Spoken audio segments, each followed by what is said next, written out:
अभ्यासपूर्ण रीतीने अगदी थोडक्यामध्ये अर्थात सावित्रीबाई फुलेंना एका व्याख्यानात एका भाषणात मांडता येणं खूप कठीण गोष्ट आहे. त्यासाठी आपण वाचलं पाहिजे आणि म्हणून आजचं ग्रंथ प्रदर्शन आहे. मी डॉक्टर प्रमोद चव्हाण सरांना निमंत्रित करतो. सर स्वर्गीय भास्करराव शिंगणे कला महाविद्यालय जे आहे खामगावमधलं, तिथे इतिहास विभाग प्रमुख आहेत, संशोधक आहेत, साहित्यिक आहेत आणि उत्तम वक्ते आहेत. त्यांना आपण ऐकूया. मी सरांना विनंती. स्टेजवर आल्यानंतर मला प्रामुख्याने आठवण आली की ज्यावेळेस 1848 मध्ये सावित्रीबाईंनी शाळा काढली असेल आणि कशा 13 मुली घेऊन जेव्हा त्या सावित्रीबाईंनी पहिल्यांदा सुरुवात केली असेल. बघा, आम्ही पण खूप छान बोलू शकतो, पण जेव्हा इथला मॉब निघून जातो तेव्हा वक्त्याची काय अवस्था होते हे त्या वक्त्याला माहीत असते. तर सावित्रीबाईंनी 13 मुलींच्या भरोशावर निर्माण केलेली पहिली शाळा, त्या माऊलीला सर्वप्रथम मी या ठिकाणी नतमस्तक होतो.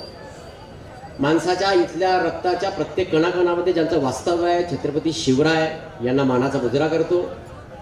या ठिकाणी या कार्यक्रमाचे प्रमुख उद्घाटक खामगाव नगरीचे आमदार, महाराष्ट्र राज्याचे कॅबिनेट कामगार मंत्री आदरणीय आकाशदादा फुंडकर, खामगाव शहराच्या प्रथम नगराध्यक्षा व प्रथम नागरिक आदरणीय अपर्णाताई फुंडकर, या ठिकाणी व्यासपीठावर उपस्थित शेळके साहेब, माजी नगराध्यक्षा डवरेताई, या ठिकाणी उपस्थित किशोरजी, त्यानंतर अतिशय उत्कृष्ट संचालन करणारे आमचे मित्र अरविंद शिंगाळे आणि आकाश भाऊंना खऱ्या अर्थानं जर हिरा सापडला असेल तर ते आमचे लाडके विद्यार्थी विजयजी सातव, या ठिकाणी उपस्थित सर्व सन्माननीय आमचे नगरसेवक नगरसेविका, या ठिकाणी उपस्थित इतिहास संशोधक अभ्यासक आणि विद्यार्थी. या ठिकाणी माझ्या कोणाचं नाव सुटलं असेल तर पुनश्च एकदा क्षमा मागतो. या ठिकाणी माझ्या मुली या ठिकाणी बसल्या. तुम्हाला सर्वांना सांगतो की हा प्रवास सोपा नाही. म्हणजे 1848 ते 2025 हा प्रवास महिलांनी एकदा ऐकून घ्यावा. हा प्रवास सोपा नाही. हा प्रवास अवहेलनेचा आहे, हा प्रवास तुच्छतेचा आहे, हा प्रवास अतिशय मानवाला काळीमा फासणाऱ्या घटनांचा आहे, हा प्रवास बळीचा आहे, हा प्रवास दारिद्र्याचा आहे, हा प्रवास अंगावर शेण माती खणणाऱ्या इतिहासकारांचा आहे. एकदम सावित्रीबाईंनी शाळा सुरू केली ना, आज तुम्ही ज्या शाळेमध्ये जाता, या एसटीमध्ये तुम्ही बसलेले आहे शिक्षणाच्या, ही एसटी एकदम धावली नाही. ही एसटी एखाद्या वेळेस पंक्चर केल्या गेली, एखाद्या वेळेस यातलं डिझेल काढल्या गेलं, एखाद्या वेळेस याचं चेसिस फोडल्या गेलं, एखाद्या वेळेस ही एसटी डोंगर तळाखाली ढकलल्या गेली आणि त्या एसटीची पहिली सारथी कोण असेल तर सावित्रीबाई फुले आहे. तेव्हा आपण खऱ्या अर्थानं चांगल्या एसटीमध्ये बसून आज शिक्षण घ्या. ही जी बस आहे शिक्षणाची, ही 1848 ला सावित्रीबाईंनी सुरू केली. आज आपली मुलगी स्कूटीवर छान केस मोकळे सोडून खऱ्या अर्थानं आनंदानं शाळेला जाते आहे. ही सावित्रीबाईची पुण्य आहे. हा प्रवास एकदम सोपा नाही आहे. हा प्रवास हा अतिशय कठीण असा प्रवास आहे जो 1 जानेवारी 1848 मध्ये सावित्रीबाई फुलेंनी चालू केला आहे.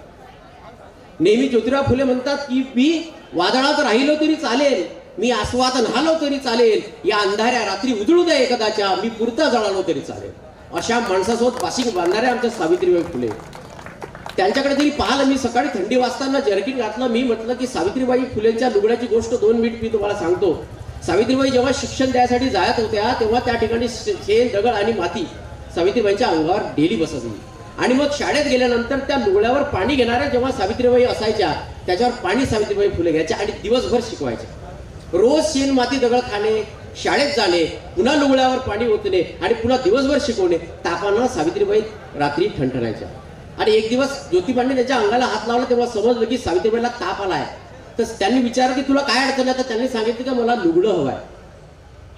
सावित्रीबाईंनी त्यांना जेव्हा लुगडं मागितलं तेव्हा ज्योतिरावांना निश्चितपणे वाटलं की या लुगड्यासाठी ताप काढणारी माझी सावित्री निश्चित नाही आहे, एका लुगड्यासाठी भांडण करणारी माझी सावित्री नाही आहे. जेव्हा त्यांच्या लक्षात आलं की डेली माझी सावित्री जेव्हा शिकवायला जाते तेव्हा त्याच्या अंगावर शेण, दगड आणि माती असते, त्याच लुगड्याशी सावित्री आंघोळ करतात आणि पुन्हा विद्यार्थ्यांना शिकवतात. त्या अर्थी ज्योतिरावांना समजलं की माझ्या वादळासोबत संसार करणारी माझी सावित्री किती महान आहे. आज आपण शाळेत जाताना शिक्षिका आहेत, मॅडम ही शिक्षिका आहे, सर्व जिथे बसलेले आहेत, तर सहजपणे आपण अतिशय छान ड्रेस घालून शाळेत जातो. पण त्यावेळेस त्यांची अवस्था काय असेल याची छोटीशी कल्पना जर आपण केली तर आपल्याला वाटेल की खरंच त्यांनी एक महान काम केलं आहे. ज्योतिबा फुले असा एकमेव द्रष्टा समाजसेवक होता, ते तर होते, पण सावित्रीबाईचं 9व्या वर्षी लग्न झालं. 9व्या वर्षी लग्न झालेली सावित्री माता जेव्हा बाहेर येते जगामध्ये, बघा की आज जर आपण पाहिलं तर आई वडिलांना सांभाळायचं कंटाळा येऊन कुटुंब सोडणारी व्यक्ती आहे. पण माझ्या पत्नीला शिकावं आणि या मातांना शिकता यावं म्हणून घर संसार आणि आपली सर्व इष्टे सोडणारा जगातलं एकमेव दाम्पत्य कोणतं असेल तर ते फुले दाम्पत्य आहे. पूर्ण सोडलं. आणि या बुलढाणा सर्वांच्या माहितीसाठी सांगतो, किशोरजींनी पण खूप अभ्यास केला आहे. बुलढाणा जिल्ह्याचा आणि सावित्री फुलेचा खूप जवळचा संबंध आहे. सर्वात ऑक्सफोर्ड विद्यापीठामध्ये एक रिसर्च पेपर वाचला गेला, त्याच्यात लिहिलं आहे की जगामध्ये पहिल्यांदा स्त्री पुरुष तुलनेवर जर कोणतं पुस्तक लिहिलं गेलं आहे तर ते ताराबाई शिंदे नावाच्या स्त्रीला लिहिलं आहे, ती बुलढाणा जिल्ह्यातली. सत्यशोधक समाज स्थापन जेव्हा झाला तेव्हा त्याला जी देणगी भेटली 677 रुपये 12 पैसे आणि 6 आणे, त्यातील 15 जे रुपये हे रामचंद्र हरी शिंदे या बुलढाण्यातल्या व्यक्तीने दिलेले आहे. हा आपल्या जिल्ह्यासाठी अभिमानाचा गोष्ट आहे. तेव्हाचे 15 रुपये म्हणजे आजचे 15 कोटी असतील.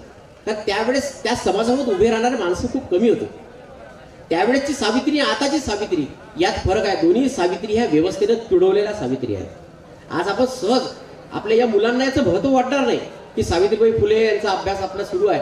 पण 1848 मध्ये काय अवस्था असेल जेव्हा स्त्रियांनी बाहेर निघू नये, जेव्हा स्त्रियांनी शाळेत जाऊ नये, जेव्हा स्त्रियांनी अभ्यास करू नये, या स्त्रियांनी केलेला जो अभ्यास आहे त्या अभ्यासाच्या अळ्या होतात आणि ते तुमच्या नवऱ्याच्या आणि वडिलांच्या पोटात जातात असा समज असताना शिक्षण देणारं पहिलं दाम्पत्य हे फुले दाम्पत्य आहे.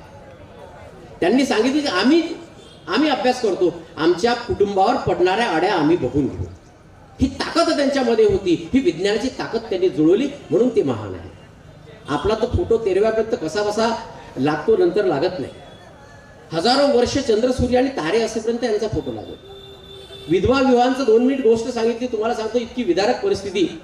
जगामध्ये पहिल्यांदा इंग्रजी शिक्षणाचं महत्व सांगणाऱ्या जर कोणी असतील तर त्या सावित्रीबाई फुले आहेत.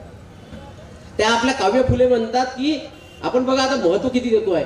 इंग्रजी माऊली, इंग्रजी सावली, इंग्रजी वैखरी माझी, इंग्रजी बहुजनांची, इंग्रजी शिकून जातीभेद टाळा आणि मोडा. काय त्यांनी पुढचं वाक्य पण सांगितलं की इंग्रजी माऊली म्हटलंय त्यांनी. काय म्हटलंय की इंग्रजी त्यावेळेस जर शिकली नसते. छोटंसं उदाहरण सांगतो, जर कदाचित महात्मा गांधींना, लाला लजपत रायांना जर एखाद्या साऊथ इंडियाच्या माणसाशी बोलायचं असेल त्यावेळेस की आता आपल्याला यानंतर काय करायचं आहे क्रांतिकारी चळवळी किंवा चळवळी, तर इंग्रजीशिवाय त्यांना पर्याय होता का? तर ती इंग्रजी त्या काळामध्ये शिकल्या गेली. म्हणून सावित्रीबाई फुलेंच्या संदर्भात एक मी म्हणतो की नेहमी एक वाक्य मला आठवतं की विश्वास असू दे मनास तू ढाळू नको. म्हणजे ज्योतिबा म्हणत असते की विश्वास असू दे मनास तू ढाळू नको, आपल्या माणसाची साथ सोडू नको, चालेल मी अनवाणी याच पावलांनी, फक्त पावलांनी पावलांची साथ सोडू नको. ज्योतिबांची साथ सावित्रीने कधीच सोडली नाही.